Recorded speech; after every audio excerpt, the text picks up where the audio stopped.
হরে কৃষ্ণ, জয় রাধে রাধে রাধে শ্যাম।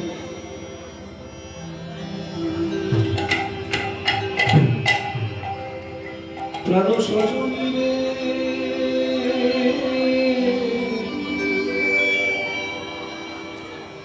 আহারে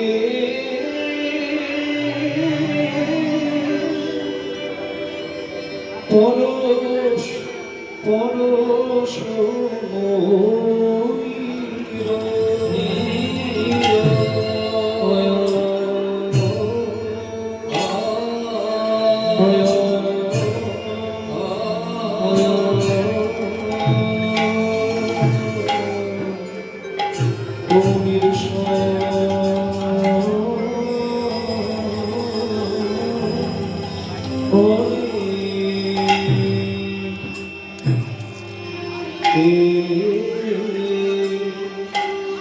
আমরা কি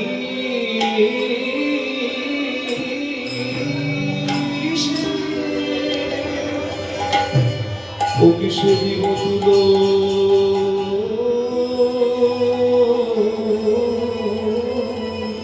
ও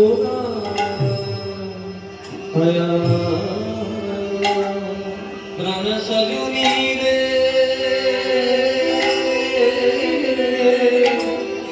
আরে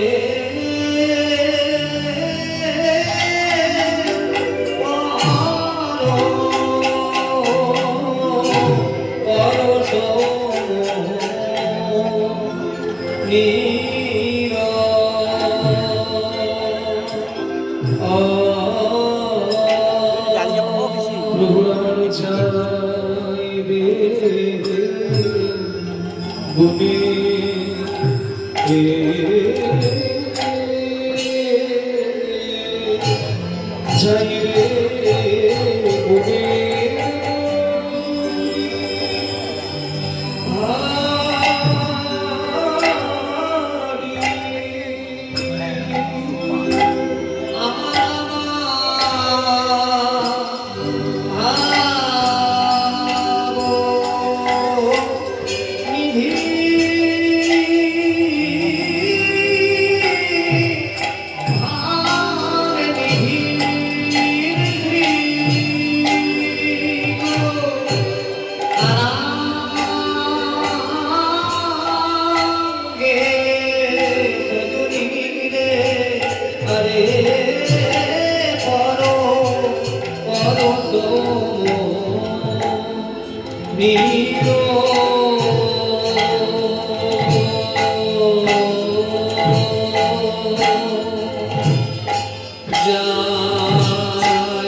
একটু মানে পরিষ্কার করে একটু শুনো।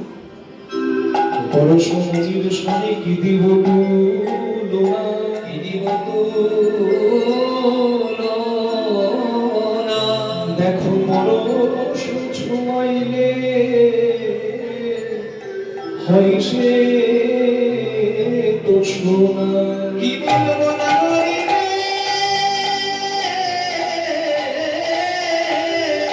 পরশ ছোঁয়াইলে হয় সে তো সোনা।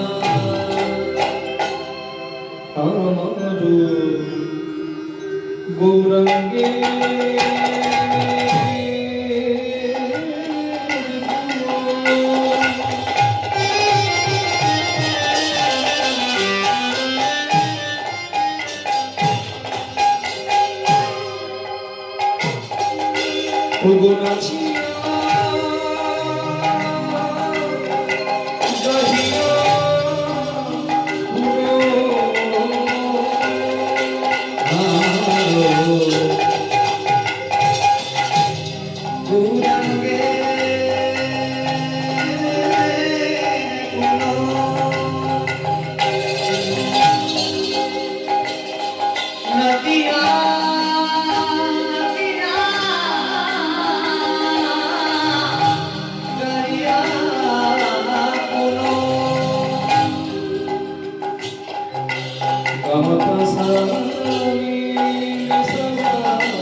উপস্থিত সকল গৌর অনুরাগী কৃষ্ণ অনুরাগী ভক্তবৃন্দ এবং ভক্তিমতী মায়েদের শ্রীপাদ পদ্মে জানাই বীরভূম জেলার শ্রীপাঠ ময়নাডাল ধামের তরফ থেকে আমি অধম কৃষ্ণদাস মুখার্জি আমার এই ক্ষুদ্র কীর্তন সম্প্রদায়ের ভুলুণ্ঠিত কোটি কোটি দণ্ডবদ্ধ নয়। আকাশের শোভা চন্দ্র যেমন, চন্দ্রের শোভা যত তারা, ব্রজের শোভা কৃষ্ণ তেমন, যেমন নদীর শোভা প্রাণ গোড়া, সরোবরের শোভা পদ্ম যেমন, পদ্মের শোভা হয় যত পদে, হরিনামের শোভা হয় তেমনি যত আমার গৌর গোবিন্দ লীলানুরাগী ভক্ত মণ্ডলী। ভক্তের শ্রীপাদ পদ্মে প্রণাম নিবেদন করে আজকে হরি কথা কৃষ্ণ কথা কীর্তন শুরু করছি। দুটি ভাগ্য না থাকলে হরিবাসরে কারো স্থান হয় না, না হরি কথা বলার, না হরি কথা শোনার। আপন ইচ্ছায় যে কোটি বাঞ্ছা করে, কৃষ্ণের যা ইচ্ছা সেই ইচ্ছা করে। শত শত বাসনা মানুষ প্রতিদিন করলেও পূর্ণ হয় বাসনা ততটুকুই যতটুকু তার ইচ্ছা। আমি ব্যাগ হাতে দাঁড়িয়ে থাকতেই পারি সিরাকুল বাস স্ট্যান্ডে, ভাবছি মনে মনে গঙ্গাসাগরের মেলা যাবো, না হলে বাবা বড় কাছারি যাবো, কিংবা জগন্নাথ ধাম যাবো। ব্যাগ হাতে দাঁড়িয়ে থাকাই হবে, সেদিন আর বাস আসবে না যদি না তার ইচ্ছা। তাই ভাগ্য লাগে হরিবাসরে হরিকথা শুনতে বা বলতে গেলেও। একটি হলো স্বীকৃতি, একটি হলো কৃপা। স্বীকৃতি অর্থাৎ কিছু কর্মফল, কোনো কালে কখনো কোনো ভালো কর্ম করেছি, সেই কর্মফলে এই মায়াবদ্ধ সংসারের আন কথার মাঝে কিছুটা হরিকথা শোনার বলার সৌভাগ্য পাচ্ছি। একটি হলো স্বীকৃতি আর একটি হলো কৃপা। কৃপা অর্থাৎ সাধুগুরু বৈষ্ণব মাতা পিতা গুরু গোবিন্দের কৃপা। গঙ্গা জলে গঙ্গা পূজা হয়, সূর্যের আলোতে সূর্য দেখা যায়, আর তার কৃপা হলেই কিন্তু এইরকম আয়োজন ভক্তের দ্বারা করা সম্ভব হয়। প্রত্যেক বছর আপনারা অংশগ্রহণ করেন এই হরিনাম মহা মহোৎসবে, এই আনন্দের ধাম বৃন্দাবনে। আমি বড় ভাগ্যবান, বেশ কয়েকবার আমি হরি কথা বলার এখানে সৌভাগ্য পেয়েছি। আমি খুব ছোট্টবেলা থেকে এখানে আসছি, আপনাদের কাছে আমি অতি পরিচিত। দেখতে দেখতে অনেকগুলো বছর পার হয়ে গেল। যত দেখছি এই হরিবাসরের দিনের দিনে শ্রীবৃদ্ধি দেখে আপনাদের তো আনন্দ লাগবেই, কিন্তু আমাদেরও বড় আনন্দ লাগছে। দক্ষিণ 24 পরগনার গর্ব করা কিছু হরিবাসরের মধ্যে হরিবাসর একটি। এখানে হরিকথা বলার সৌভাগ্য পেয়ে আমরাও ধন্য। আর আপনারা আসেন, এত সুন্দর পরিবেশ সর্বত্র পাওয়া যায় না। তাই জয় হোক শ্রীরাগন লস্করপাড়া হরিনাম সমিতির, জয় হোক এখানকার ভক্তবৃন্দের। শ্রী গুরু নিতাই গৌর প্রেমানন্দে হরি হরি বল, হরি বল, হরি বল।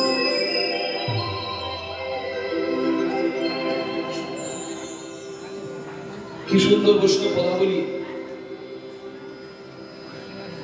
পরশ মনির সনে কি দিব তুলনা, পরশ ছোঁয়াইলে হয় সোনা, কিন্তু আমার গৌরাঙ্গের গুণ নাচিয়া গাহিয়া গুণ, রতন হইল কত জনা। পরশ পাথর দেখেছেন কি কমান? পরশ মণি হলো সেই মণি যে মণির লোহাকে ছুঁয়ে লোহাকে সোনা করে। আপনারা মনে হচ্ছে কেউ দেখেন ভাই, কি ভাই তুমি দেখেছো? তাহলে কি আর কীর্তন করতে আসতো? বলতো কীর্তনিয়া, আমি তোমার দলে যাব না, তুমি আমার ঘরে এসো, আমি ঘরে কীর্তন করব। কারণ তখন পরশ মণি নিয়ে লোহাগুলোকে সোনা করতে ব্যস্ত থাকতো।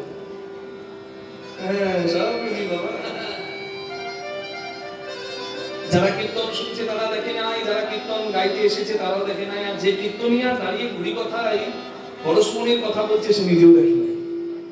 পরশ পাথর হলো গল্পের কথা, পরশ পাথর বড় দুর্লভ, আমরা কেউ দেখিনি, কিন্তু শাস্ত্রে বলা আছে পরশমণির কথা। তাহলে পরশমণি পাওয়া বড় দুর্লভ। যদিও কেউ পায়, পরশমণিকে নিয়ে লোহার কাছে যেতে হয়, লোহাকে ছোঁয়াতে হয়, তবে লোহা সোনা হয়। কিন্তু আমার গৌরাঙ্গ এমন পরশমণি, তার কাছে যেতেও হয় না। বসে ঘরের কোণে কিংবা গভীর বনে কিংবা চোখের জলে মনে মনে যে গৌরাঙ্গ পরশমণির শরণাপন্ন হয়, গৌরাঙ্গ পরশমণি কৃপা করে তার হৃদয়টিকে সোনা করে দেয়। তাই বলে সংকীর্তনের পিতা শ্রীকৃষ্ণ চৈতন্য, সংকীর্তন যজ্ঞে তারে যে ভজে তার জীবন হয় ধন্য ধন্য। নবদ্বীপ হেনগ্রাম ত্রিভুবনে নাই জহি অবতীর্ণ আমার শ্রী গৌরাঙ্গ গোসাই প্রণমঃ কলিযুগ সর্বযুগ সার হরি কৃষ্ণ মহামন্ত্র যাহাতে প্রচার। যে যুগে অনাচার পাপাচার দুরাচার ব্যভিচার কামাচার পরিপূর্ণ সেই যুগকে প্রণাম করতে বলা হলো শাস্ত্রে। কেন? কারণ এই যুগে আমার চৈতন্যের কৃপায় সকলে হরিভক্ত হয়ে নাম আশ্রয় করতে পেরেছে, এই জন্য ধন্য করেছে। যে গৌরাঙ্গের আমরা জয়গান গাইলাম সেই গৌরাঙ্গের আসল পরিচয় সচির নন্দন বনমালী বনমালী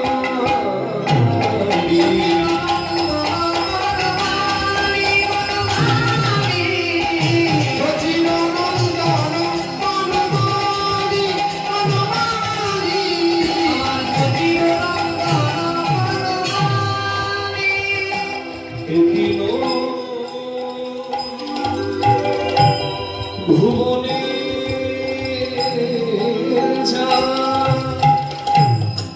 সজনীরে তুলনা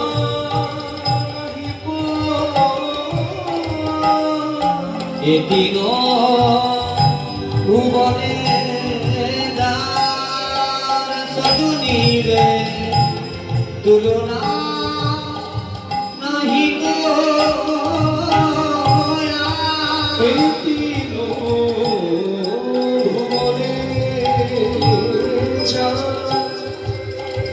কোন নাহি গো এটি ভুবনে সজনীরে তুলনা নাহি গো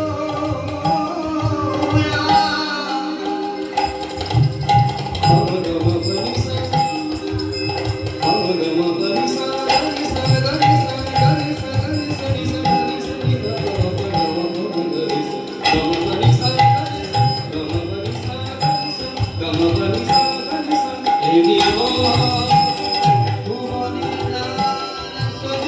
সজনীরে তুলনা নাহি গো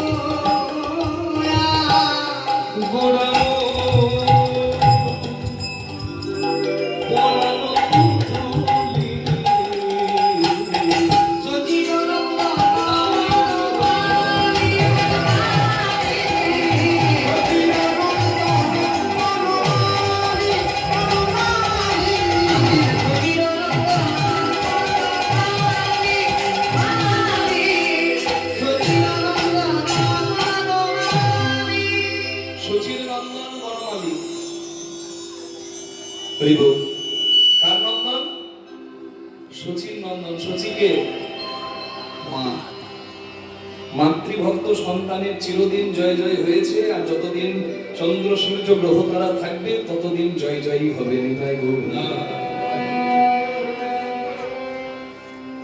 মা বাবার আশীর্বাদ যে ছেলের মাথায় থাকে তার জয় জয় হয়।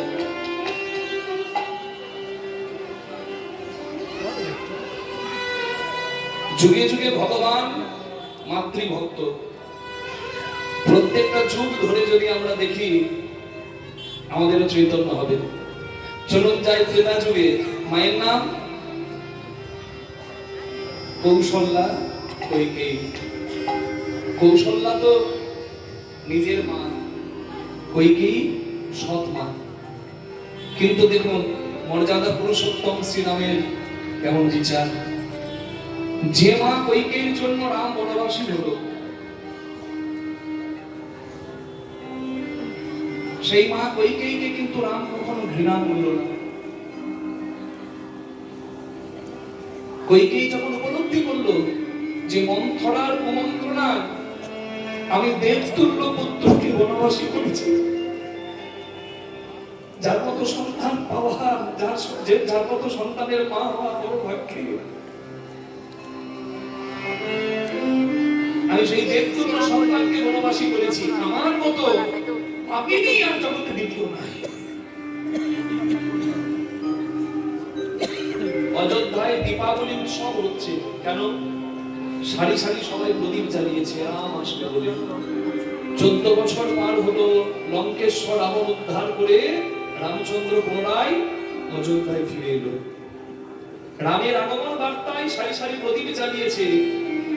এই সারি সারি দীপ জ্বালানো থেকেই কিন্তু দীপাবলির সূত্রপাত হয়েছে। তাই বলি আমরা যে কালী পুজোর সময় দীপ জ্বালাই, তা রামচন্দ্র এসেছে, সবার মনে আনন্দ। কিন্তু ঘরের দরজা বন্ধ করে মা কইকেই দুটো পাত্র নিয়ে বসেছে, একটা পাত্রে বিষ আর একটা পাত্রে ক্ষীর।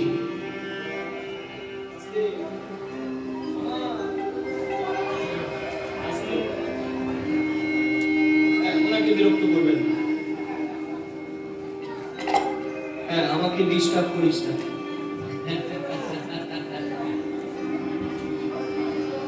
একটা পাত্রে ক্ষীর, একটা পাত্রে বিষ। চোখের জল পড়ছে মা কইকেই। মা কইকেই ভাবছে রাম যদি এসে আমায় মা বলে ডাকে, যদি আমাকে ক্ষমা করে দেয়, তাহলে এই ক্ষীর আমি নামের বদলে ফেলে দেব। আর রাম যদি এসে আমায় মা বলে না ডাকে, রাম যদি আমাকে ক্ষমা না করে, তাহলে এই বিষ খেয়ে আমি প্রাণ ত্যাগ করব। মর্যাদা পুরুষোত্তম শ্রীরাম, মনিটরটা কমে গেল মনে হচ্ছে দাদা। মর্যাদা পুরুষোত্তম শ্রীরাম ঠিক ছিল তো?